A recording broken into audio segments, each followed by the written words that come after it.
Good morning students हमने अपनी पिछली वीडियो में फंक्शनल और डिविजनल स्ट्रक्चर के बारे में पढ़ा था। एक बार फिर से इसकी थीम बता देता हूँ। ये जो फंक्शनल स्ट्रक्चर है, ऑर्गेनाइजेशनल स्ट्रक्चर, ये फंक्शन पर बेस करते हुए बनता है।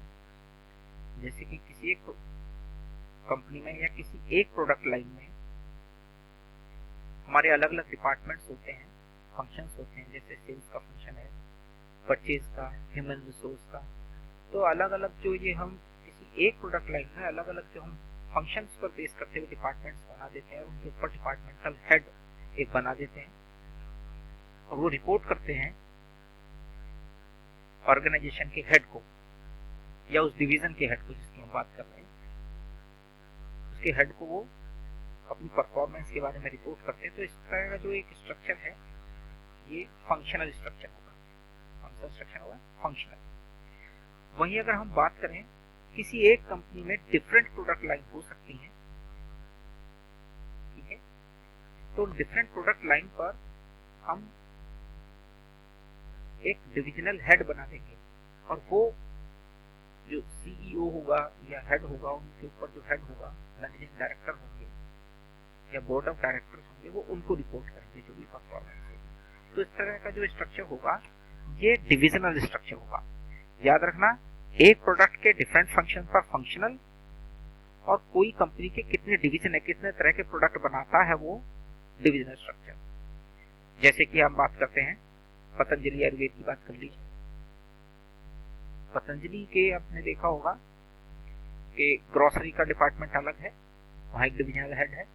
मेडिसिन का डिपार्टमेंट एक है, वहां एक डिविजनल हेड है, ठीक है। और अभी तो आजकल वो और भी, जैसे कि क्लोथिंग वगैरह में, इन सब चीजों में भी आ गए हैं, तो वहां एक और हेड बैठा रखा है उन्होंने। तो ये जो स्ट्रक्चर है डिविजनल स्ट्रक्चर हुआ। फिर से समझ लीजिए, मैं फिर से एक बार बता दूं। एक प्रोडक्ट लाइन के डिफरेंट फंक्शन पर जो मैनेजमेंट स्ट्रक्चर है वो फंक्शनल है, और किसी कंपनी के जितने भी डिवीजन हैं, जितने भी प्रोडक्ट्स हैं, उनका जो भी डिवीजन बने हुए हैं, उस पर बना हुआ जो स्ट्रक्चर है वो डिविजनल स्ट्रक्चर है। हम इसको अगर डिफरेंशिएट करें तो आसानी से समझ जाएंगे, ठीक है। तो आइए देखते हैं functional structure. First basis formation, ये बनता कैसे है? ये बनता है फंक्शंस पर और ये बनता है डिवीजन पर, ठीक है। जो हमने अभी बात बताई कि एक कंपनी की जितनी प्रोडक्ट लाइन होगी उनके डिवीजन पर बनेगा ये, और ये एक प्रोडक्ट लाइन के फंक्शन पर बनेगा, ठीक है। बात करते हैं स्पेशलाइजेशन की। नेक्स्ट बेसिस है स्पेशलाइजेशन। इसमें फंक्शनल स्पेशलाइजेशन होता है क्योंकि फंक्शन पर बेस्ड करते हुए बनता है, और ये प्रोडक्ट लाइन स्पेशलाइजेशन होता है, ये पर्टिकुलर प्रोडक्ट पर बनता है, ठीक है। नेक्स्ट है रेस्पॉन्सिबिलिटी। इसमें difficult to fix on a department. इसमें जो, क्योंकि जो एक प्रोडक्ट लाइन में जो अलग अलग फंक्शंस होते हैं वो सब फंक्शंस एक दूसरे के साथ कोरिलेट करते हैं।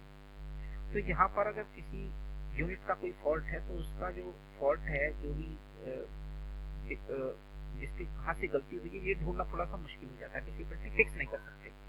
क्योंकि एक से दूसरा, मान लीजिए सेल्स डिपार्टमेंट है, अभी सेल्स डिपार्टमेंट अगर प्रोडक्शन नहीं हुआ, ये प्रोडक्शन डिपार्टमेंट है, प्रोडक्शन नहीं हुआ, सेल नहीं हुई, परचेज नहीं हुआ होगा, तो इसलिए नहीं हुआ होगा। हो सकता है कि फाइनेंस की कमी रही हो, तो हमने गुड्स परचेज किया, पेमेंट नहीं करते हैं, तो उन्होंने हमें सप्लाई नहीं दी हो, तो ये एक दूसरे से कोरिलेट करते हैं, तो इसके लिए इसमें डिफिकल्टी होती है रिस्पॉन्सिबिलिटी फिक्स करने में। वही अगर हम देखें तो यहाँ पर डिफिकल्टी नहीं होती, क्योंकि हमें पता है कि हमारा एक प्रोडक्ट लाइन अगर खराब हो रही है तो हम उस प्रोडक्ट लाइन का, उस यूनिट के हेड को हम जिम्मेदार ठहरा सकते हैं कि भाई ये काम आपकी वजह से नहीं हुआ है या ये आपको करना था, ठीक है। अब बात करते हैं मैनेजरियल डेवलपमेंट, ठीक है। It is difficult to as each functional manager has to report the top of the management.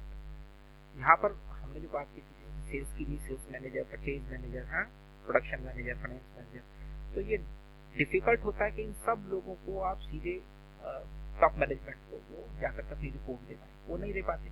तो यहाँ पर थोड़ा सा ऐसा डिफिकल्ट रहता है, जबकि यहाँ पर इजी होता है। रीजन क्या है कि यहाँ पर जिम्मेदार कौन है? उस यूनिट का हेड जिम्मेदार है, एक आदमी, तो सीधा वो रिपोर्ट कर सकता है। तो यहाँ पर जो है वो ये चांस है कि इस तरीके की वो मतलब वो रिस्पॉन्सिबिलिटी फिक्स हुई तो वो सीधा जाकर के अपने हेड को रिपोर्ट कर सकता है। बात आती कॉस्ट की। Functions are not duplicate hence economical. Functions तो एक ही है, सेल्स डिपार्टमेंट एक है, परचेज डिपार्टमेंट एक है, तो यहाँ पर क्या है कि कॉस्ट जो है कम होती है क्योंकि डुप्लीकेसी नहीं होती किसी काम की, तो कॉस्ट कम आती है, ये सस्ता पड़ता है। जबकि यहाँ पर क्या होता है, duplication of resources in various department hence costly, क्योंकि यहाँ पर हमने बात की थी एक प्रोडक्ट लाइन, पहली बार डिफरेंट प्रोडक्ट लाइन, एक और डिफरेंट प्रोडक्ट लाइन में अलग अलग डिपार्टमेंट, तो यहाँ पर जैसे जैसे प्रोडक्ट लाइन होगी उसके अलग अलग डिपार्टमेंट होंगे, तो जितनी प्रोडक्ट लाइन होंगी उतनी अलग अलग डिपार्टमेंट होंगे, तो यहाँ पर कॉस्ट थोड़ी सी ज्यादा आ जाती है। Coordination difficult for multiple product company, ऐसी कंपनियां जो एक ही कंपनी और अलग अलग तरह के प्रोडक्ट बनाती हैं वहां पर डिफिकल्टी आती है, कोऑर्डिनेशन है, उनके बीच में कोऑर्डिनेशन इसका नहीं होता है। लेकिन यहाँ पर डिफिकल्टी नहीं होती क्योंकि उनकी प्रोडक्ट लाइन ही अलग है, वहां एक कंपनी अलग बना दी है कि आपको केवल एक यही प्रोडक्ट बनाना है, तो यहाँ पर थोड़ा सा कोऑर्डिनेशन ईजी होता है, ठीक है ना। और वो फिर एक ही कंपनी है, एक ही प्रोडक्ट लाइन है, तो वहाँ के जो भी डिपार्टमेंट्स होंगे अंदर उनमें आपस में कोऑर्डिनेशन होगा ही, यहाँ पर थोड़ा सा इजी होता है, ठीक है। तो स्टूडेंट्स ये था आपका